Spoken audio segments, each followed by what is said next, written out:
Hello there fellow NPCs, I'm Scythe and today we're getting back into Seeds of Chaos. In the last video we were at a tower and we're having some fun with Clawman.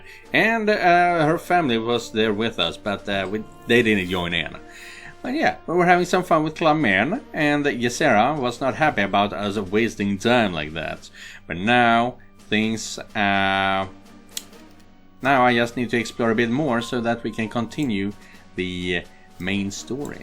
So yeah, which starts in about 4 weeks, it would seem. So yeah, let's go. Let's see if anyone has anything to say. Why don't you ever have anything to do? Nothing here. How about you? What is... Ooh, nothing on the research yet. Right. Nothing with you. I could visit you, of course, but that would be kind of wasteful. Well, not wasteful, but I don't want to do it just in case there is something for me to do. And we have 4 prisoners. So yeah. We are going to visit Helayna and spend the week with her. Or... yeah, we're doing that. We don't need to explore that much more right now. Visit Helayna. Although Helayna slowly seemed to become more patient, Rowan always had to mentally prepare himself for what his room would look like after a week away. Whenever her sexual frustration peaked, none of the maids were willing to go near Helayna beyond delivering meals. For them, there was no telling if a lust-maddened Helayna would try to visit violence upon them, or she would be trying to get up their skirts, if not get them to f*** her in some way. Normally, the well-trained slaves and servants throughout the Bloodmead would simply preserve through it. Rowan's claim on Helayna and Jezera's decree of his ownership over her, however, kept them at bay. Rowan had tried to assure them that as long as his room was clean and Helayna wasn't harmed, he wouldn't mind them having to restrain her, perhaps with the twins' help. In the end, Helayna's state was his problem, and he would always have to take responsibility for it. Her as soon as he could after a return would always get Helayna to calm down enough for the maids to come in with their mops, dusters and so on. A not so slightly passive-aggressive comment from one made Rowan aware that he might just be rewarding Helayna with that approach, training her subconscious to associate tipped-over furniture and broken vases as a way to get... So today, Rowan was taking a different tact. After being appraised of his plan, some of the maids reluctantly joined his reunion with his lust-crazed lover. Oh, I will be seeing you guys real soon. Oh, okay, nothing. They just said, oh, after a couple of spankings, they got down to business as usual.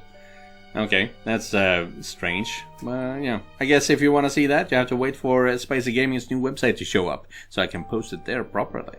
But yeah, let's continue. End of week 20. Forge breakdown? No! I'm sorry about this. Please come down. It will be fine. I'll take care of things. No, I cannot let you take the blame for my failings. Rowan sighed inwardly.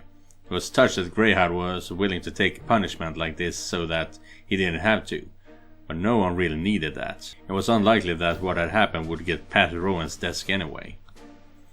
In the ongoing efforts to improve equipment production for the armies, Rowan had put together a reclamation program for old equipment and had Greyhide train some apprentices to repair the gear. The experiment had been a disaster, at least for the moment. While the principles were sound, Greyhide had proven to be less than capable as a master for his apprentices. They had managed to severely damage the forge in the scant time they'd been working in it, and all equipment production had to be halted while replacements were required.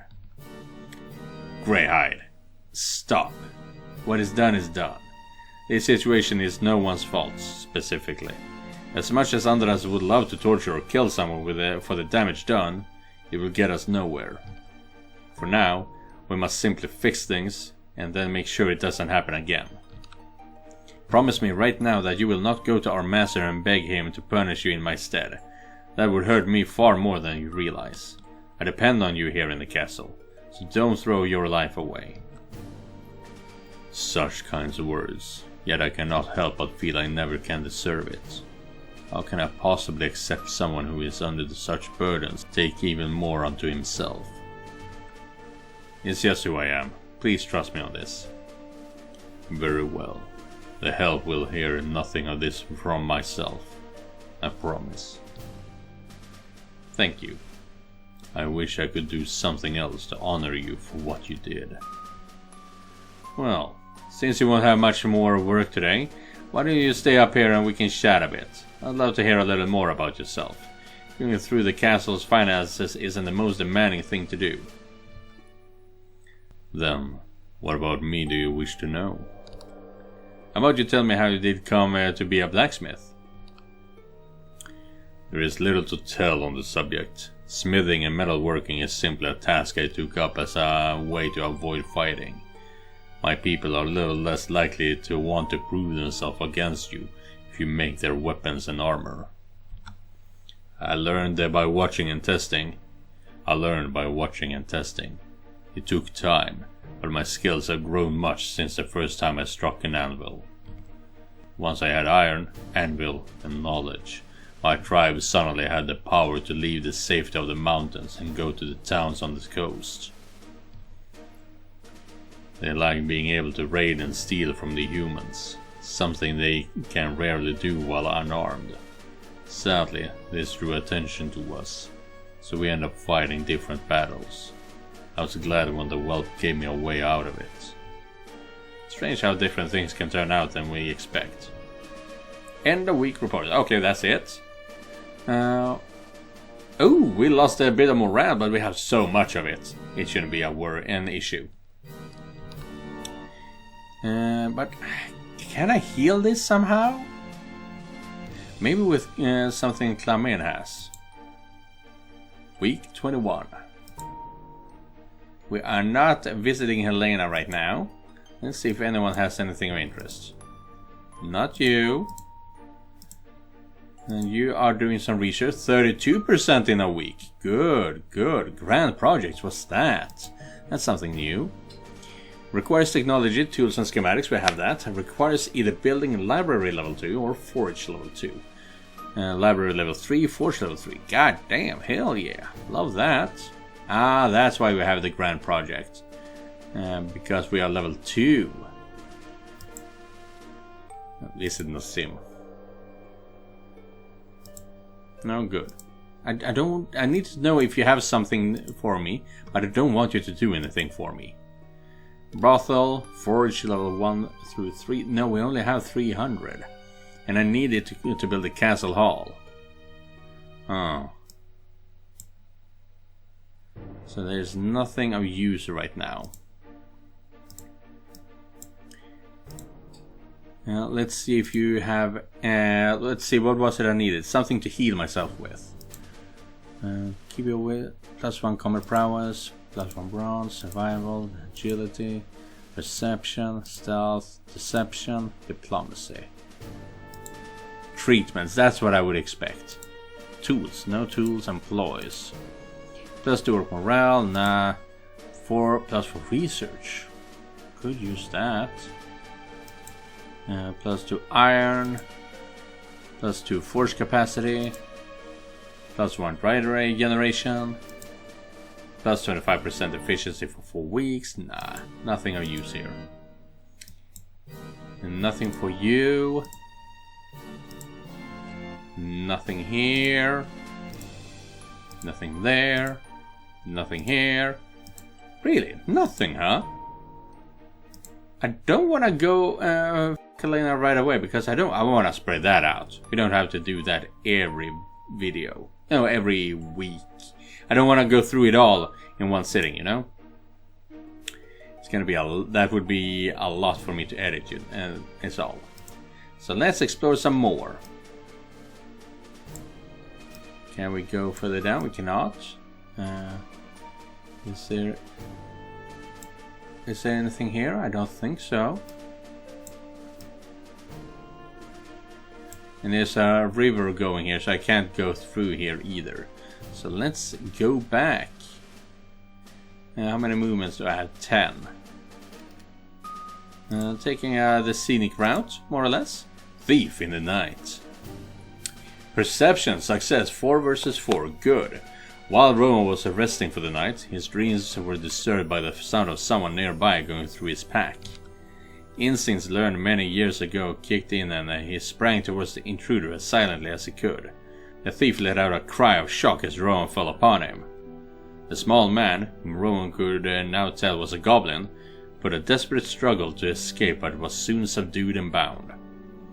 After relighting his fire, Rowan patted down the goblin and relieved him of all weaponry and valuables. The hero interrogated the goblin for a few minutes to see if there was anything useful he could get out of him, but realized that the green man was likely a lone wolf. In the morning, Rowan released the failed thief.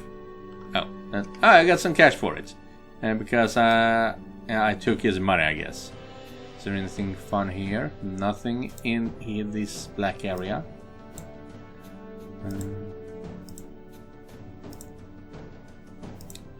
Don't have to go through the abbey again, I don't think. And week's over. Tower ruin. Oh, I found something. Okay. Stood on top of a nearby hill was the ruin of an old watchtower. A solitary finger of stone crumbling off into nothing 30 feet off the ground.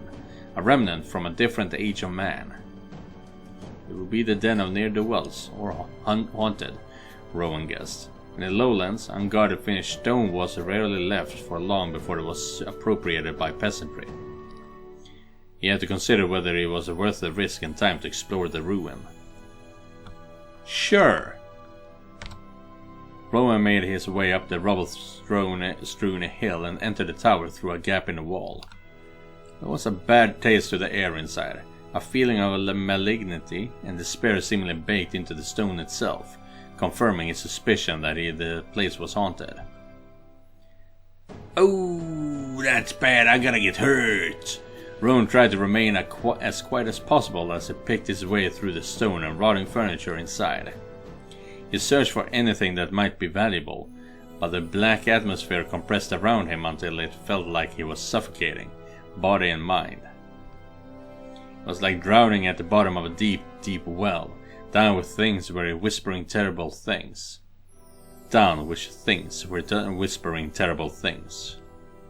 Rowan's nerve failed, and he stumbled desperately back to the gap in the wall and he collapsed out of it, heaving down in great lungfuls of air once he was back outside. He recovered his breath after a few moments, but the feeling of being tainted black words and thoughts of insinuating into his mind remained.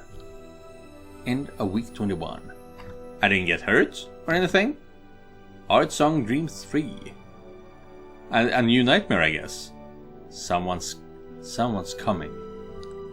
You best wake up. Oh.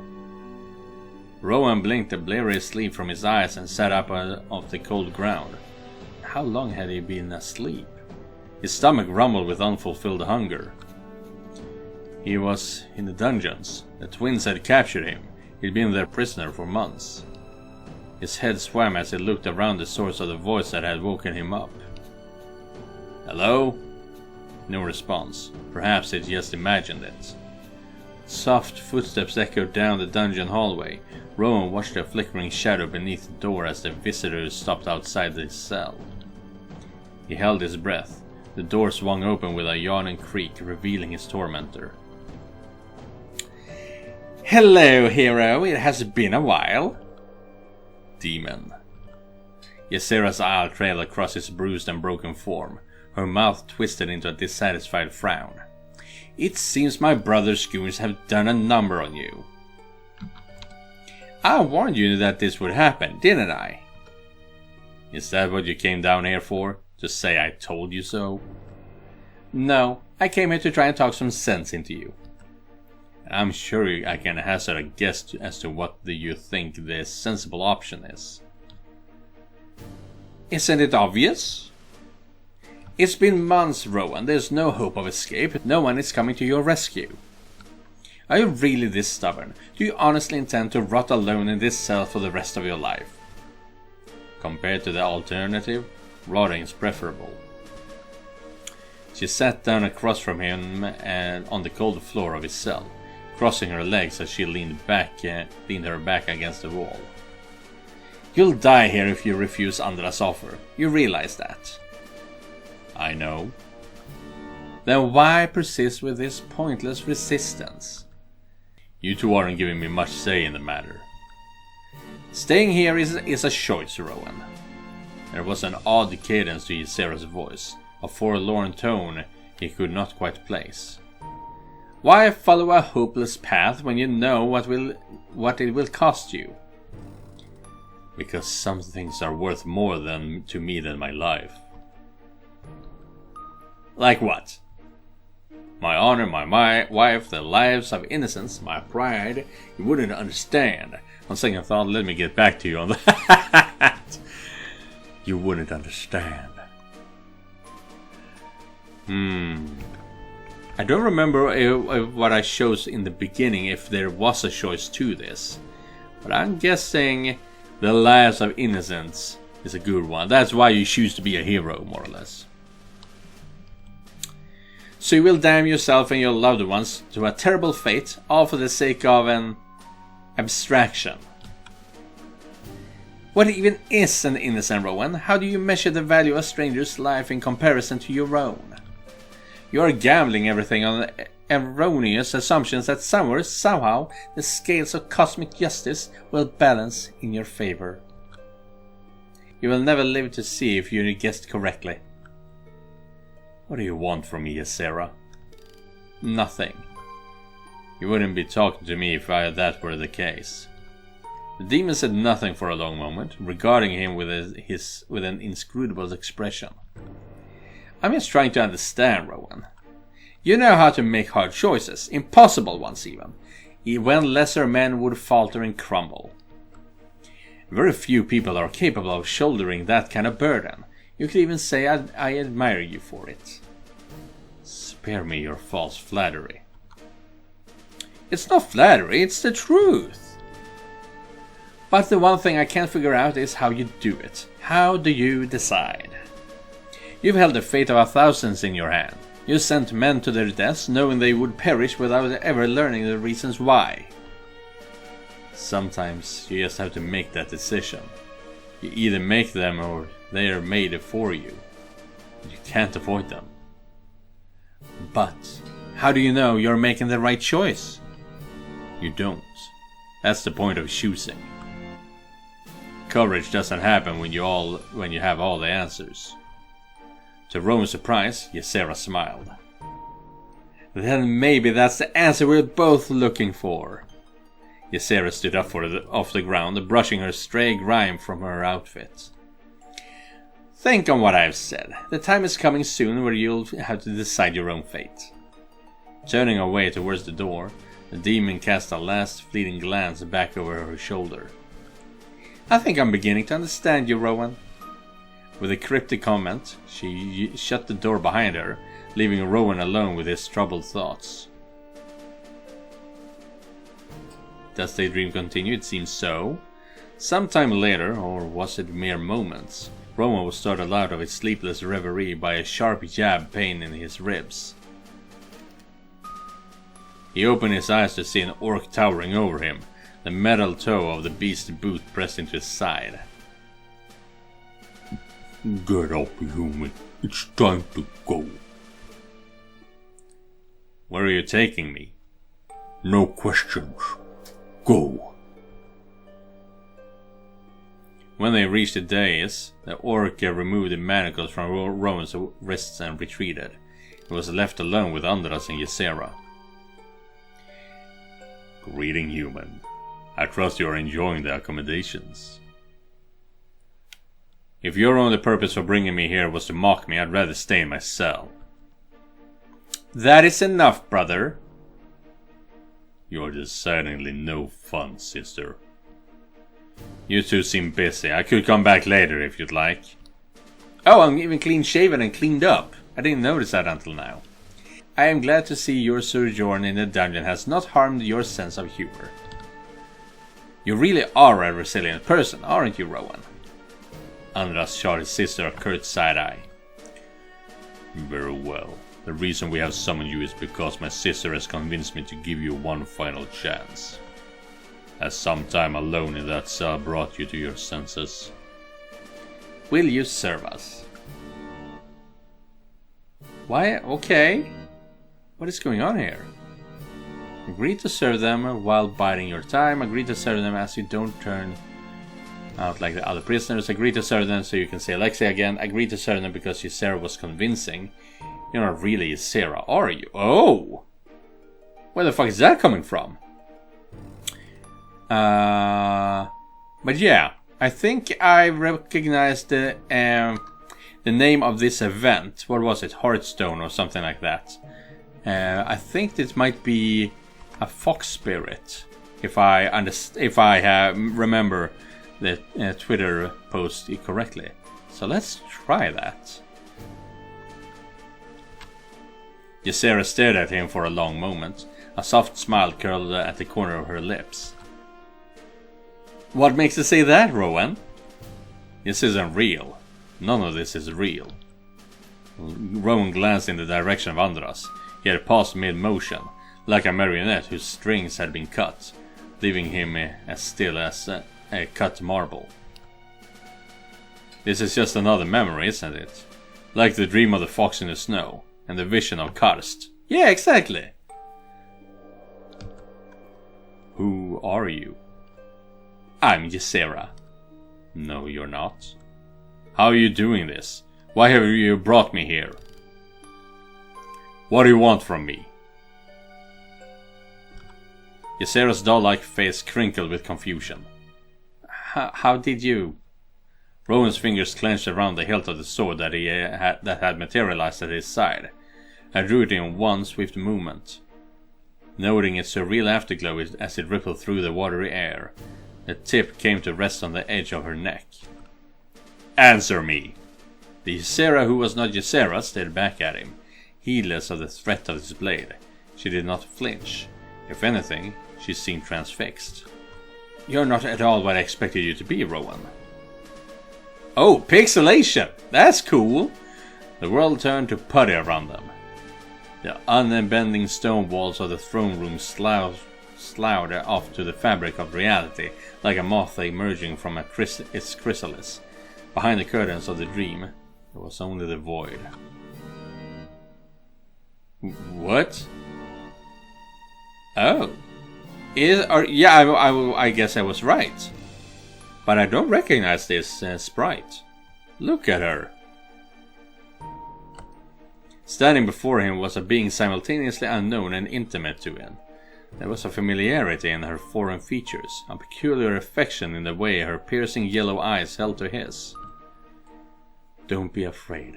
I'm not here to hurt you. Her smile was wide and welcoming, but her eyes gleamed with mischief. I'm sorry for spying on you. To tell you the truth, I was having so much fun with our talk that I completely lost track of time. The dream is almost over. We don't have much time left. Rowan's eyes widened. That voice, he had heard it before. You're the fox who's been following me in my dreams. The trickster beamed, her tail flicking behind her in tiny twitches as she let out a soft giggle. Yes. You were there with me in the snow, and at Karst as well, weren't you? The feminine fox flashed him a fang-filled grin. She could barely contain her excitement. Yes, so. You have a keen memory, Rowan. I don't remember you mentioning a fox in Karst during that dream. I don't remember that. Who are you? What do you want with me? What makes you think I want anything from you in particular? Enough with the lies. I haven't lied to you, Rowan. You've been toying with my memories, without my knowledge or consent. Only to understand them. Only to try to understand you. I don't recall ever inviting you to do so. Rowan stepped forward, Instead of standing her ground, she shrank back from him. A red blush filled her cheeks. I'm sorry. I really didn't mean to intrude. When I first came here, my only purpose was to try to speak with you. But you have such amazing dreams. Dreams that were universally drawn from painful experiences. Rowan's fingers clenched around the hilt of his weightless blade. So you're here to judge me, is that it? What? No, of course not. Why else would you make me relive the day I pledged myself to the twins? The fox's bewildered expression bellowed in almost youthful naivete. No, not at all.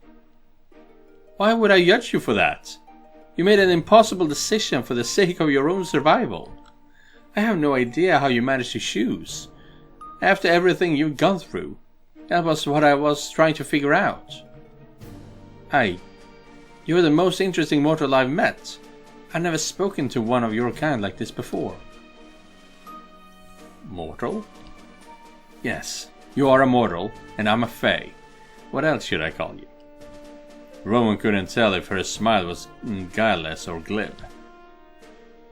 Fae. The Fae? Like the nature spirits in the children's fables? Her smile widened. You think you're living in a fable right now, Rowan? I'm talking to a fairy tale. If this isn't one, then I've descended into lunacy. No, you're quite sane. Although I advise against telling the twins about our adventures, they have enough problems with my people as it is. I wouldn't want to get you into any more trouble. The twins know about the Fae as well? They ought to. They've been using our ley line network for ages now.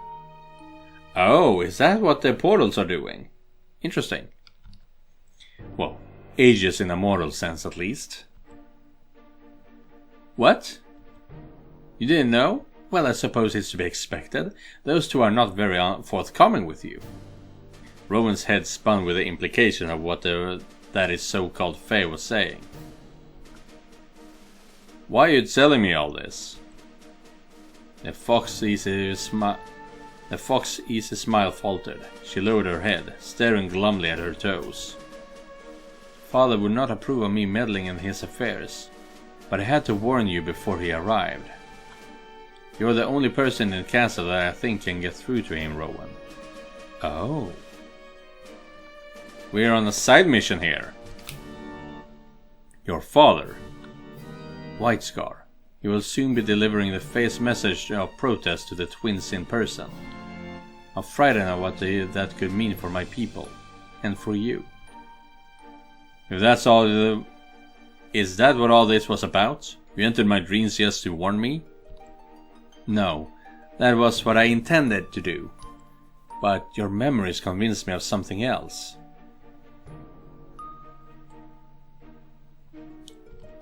I think you can help my people, Rowan, and perhaps in turn, we can help you. What do you mean? The Fae smiled at him, her eyes twinkling with mirth. The dream is ending. I must return to the Netherworld before we end up stuck in this place. I'll speak again soon. I promise. The creatures turned as if to depart into the white emptiness. Wait! The Fae glanced back at him, her yellow eyes alight with mischief. Yes, Rowan? Oh, right! They mentioned in cars someone with yellow eyes. I see. But you had red hair back then. What's your name? Her smile widened.